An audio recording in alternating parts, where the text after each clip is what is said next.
আমি একটি কথা বলতে চাই, বিএনপি যদি করতে চান রাজবাড়ী সদর বিএনপিকে মানতে হবে, রাজবাড়ী জেলা বিএনপিকে আপনি মানতে হবে। এই কারণে মানতে হবে, জনাব তারেক রহমান সাহেবের কমিটি রাজবাড়ী সদর উপজেলা বিএনপি, জনাব তারেক রহমান সাহেবের কমিটি রাজবাড়ী জেলা বিএনপি। আপনি জেলা বিএনপি মানেন না, সদর উপজেলা বিএনপি মানেন না, আপনি তারেক রহমান সাহেবকে মানেন না, আমাদের নেত্রী দেশনেত্রী বেগম খালেদা জিয়াকে মানেন না, আপনি বিএনপি করেন। বাটপাড়ির জায়গা পান না, আপনি কি বিএনপি করেন? আওয়ামী লীগের দালালি ছাড় দিতে হবে। আওয়ামী লীগের দালালি যদি ছাড় না দেন, মাথায় ঘাটে প্রতিহত করা হবে মির্জাফরদের। আমি পরিষ্কার ভাবে বলতে চাই। বন্ধুরা আমার, আমাদের নেতা আপনাদের মাঝে অনেক গুরুত্বপূর্ণ বক্তব্য দিবেন। আমি বেশি সময় নেব না, আমি শুধু আপনাদের কাছে একটি কথা বলবো, বিপদগামী হবেন না কেউ। আমাদের এই ইউনিয়নের নেতা হাবিবুর রহমান হাবিব, তার পাশে আছেন আমাদের সিনিয়র সহসভাপতি শরীয়তপুর ইউনিয়নের KM তরিকুল ইসলাম তরু। আমরা আরেকজন নেতাকে এখানে সাধারণ সম্পাদকের দায়িত্ব দিয়েছিলাম, তিনি কোন সভা সমাবেশে আমাদের সাথে থাকেন না। তার বিরুদ্ধে কি অ্যাকশনে আমরা যাব, সামনে আমাদের জেলা কমিটির সাথে পরামর্শ করে আমরা সেই সিদ্ধান্তটি নেব। এখানে দল করতে হলে মাঠে ঘাটে থাকতে হবে। আপনি খৈম সাহেবের বাসায় যাবেন, কমিটি নেওয়ার জন্য এখানে এসে ঘুরবেন, এটা হবে না। আজকে তার মিটিং এ থাকা বাঞ্ছনীয় ছিল, যেহেতু ওই কমিটিটা আমার হাত দিয়ে দিয়েছিলাম। যে কারণে হোক তার এখানে উপস্থিত থাকা দরকার ছিল। আমি একটি কথা বলে যাই, রাজনীতি করতে হলে উপজেলা বিএনপিতে আমি যে কদিন আছি, আমি লোকটা যত খারাপ, যত বিশ্রী হই, তারেক রহমান সাহেবের কলমটা আমার হাতে।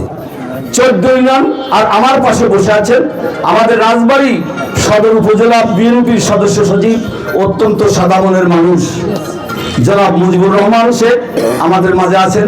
এই লোকটি রাত দিন পরিশ্রম করেন দলকে সুসংগঠিত করার জন্য।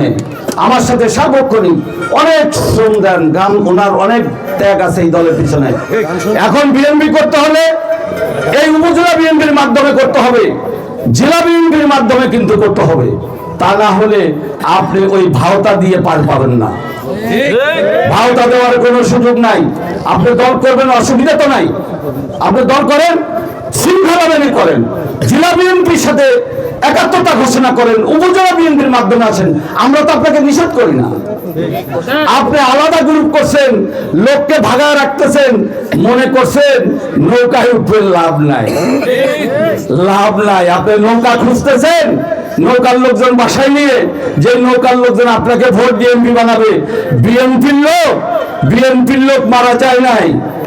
আপনার সেই গুড়ে বালি, আপনি নৌকার ভোট নিয়ে স্বতন্ত্র নির্বাচন করবেন, এটা মনে করছেন, সেই সুযোগ নাই। মাঠে ঘাটে গ্রামে বিএনপি আর বিএনপি। আমি একটা কথা বলি, আমার এলাকায় এখন আওয়ামী লীগ করি আমি। শোনেন, আমার এলাকায় একমাত্র আওয়ামী লীগ করি আমি, তাছাড়া তো আর আওয়ামী লীগ দেখি না। সব বিএনপি, বিএনপি ছাড়া কোনো লোক নাই, সব বিএনপি। আওয়ামী লীগ তো দেখাই যায় না। এই জন্য আওয়ামী লীগের ধরপাকড় করার লাগবে না। ওরা যেভাবে গেছে, ওদের নেত্রী জীবন আর ফিরে আসবে, কি সুন্দর ব্যবস্থা দিচ্ছেন।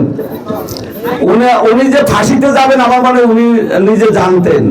তার কারণ হলো উনি যে মানে যে বিচার ব্যবস্থা করে গেছেন, ওনার ওখানেই বিচার শুরু হয়ে গেছে। এখন আমি আপনাদের আরেকটি কথা বলি, সেটা হলো অ্যাডভোকেট আসলাম মিয়ার জন্য এখন থেকে আপনার মাঠে ঘাটে হাটে তার প্রচারণা করবেন, তার জন্য ভোট চাবেন। পরিষ্কার কথা, তার জন্য ভোট চাবেন। আমাদের যে আরেক নেতা এখানে বক্তব্য দিয়েছেন, এত সহজ কথা, যারা এই 17 বছর মাঠে ঘাটে ছিল তাদের বাদ দিয়ে কেন্দ্রে সেই দিন শেষ, যে কেন্দ্র থেকে নমিনেশন নিয়ে আসবেন সেই দিন শেষ। খুব আহ্লাদে লন্ডন গেলেন, এই পর্যন্ত 4 বার লন্ডন থেকে আসে, বলে ফাইনাল।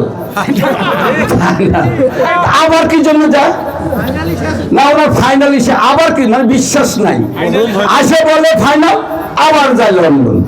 এই 1 মাস কয়েকদিন থাকে আসলেন, দেখা করে একটা ছবি ছাড়তেন, মিডিয়ার যুগ, একটা ছবি ছাড়তেন, আমরা বুঝতাম যে হ্যাঁ আপনারা তারেক রহমান সাহেব খুব ভালোবাসে। ছবি তো ছাড়তে পারলেন না, বহুত কষ্ট করছেন, বহু চেষ্টা করছেন, লাভ হয় নাই।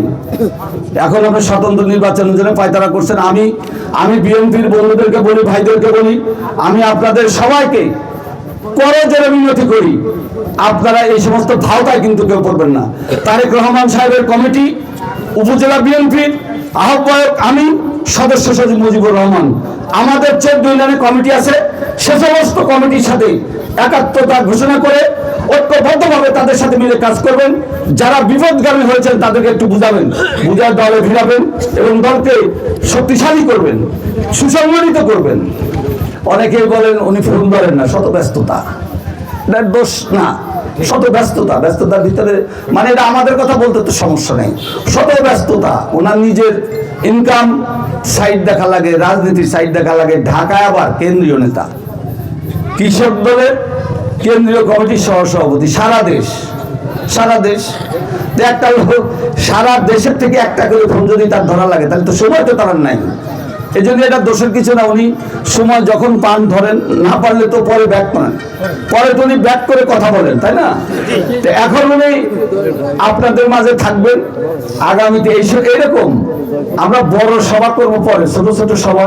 আমি এখানে অনুরোধ করবো আমাদের প্রিয় নেতা, বিভিন্ন ওয়ার্ড পর্যায়ে আমরা শুরু করি, বড় ধরনের কর্মসূচি আমরা পরে দিব। আগে ওয়ার্ড পর্যায়ে ভাইকে নিয়ে বিভিন্ন এলাকায় এরকম সুন্দর প্রোগ্রাম। আপনি দেখেন আপনার যে কত মানুষ, একটু উঠে দাঁড়ান, দেখেন কত মানুষ, যত দূর চোখ দেখা যায়, দেখেন যত দূর চোখ দেখা যায় কত মানুষ, অনেক লোক ধরা হয়েছে।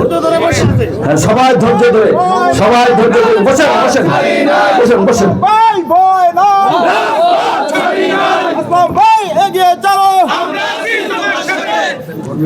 আপনারা আজকের এই কর্মী সভা প্রমাণ করে, এটা কর্মী সভা না, কর্মী সভা কিন্তু প্রমাণিত হয়েছে এটা শহীদপুরের জনসভা। কি সত্যি না? অনেকে আমার বলছেন মৃত্যুঞ্জয় নেতা, আসলে আমি এই কথাটা বলতে আমার লজ্জা। খলিম সাহেব কিন্তু আমার সিনিয়র না, জাগো দল থেকে আমি দল করি, খলিম সাহেব আমার সিনিয়র না। খলিম সাহেব আমার অনেক জুনিয়র দলীয় ভাবে, বয়সে হয়তো 1-2 বছরে বড় হতে পারে, এর বেশি না।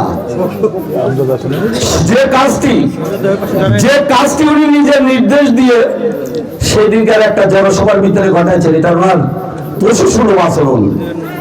উনি মনে করেছিলেন, আমি একটা কথা বলি, একটা মানুষ কত খারাপ হতে পারে।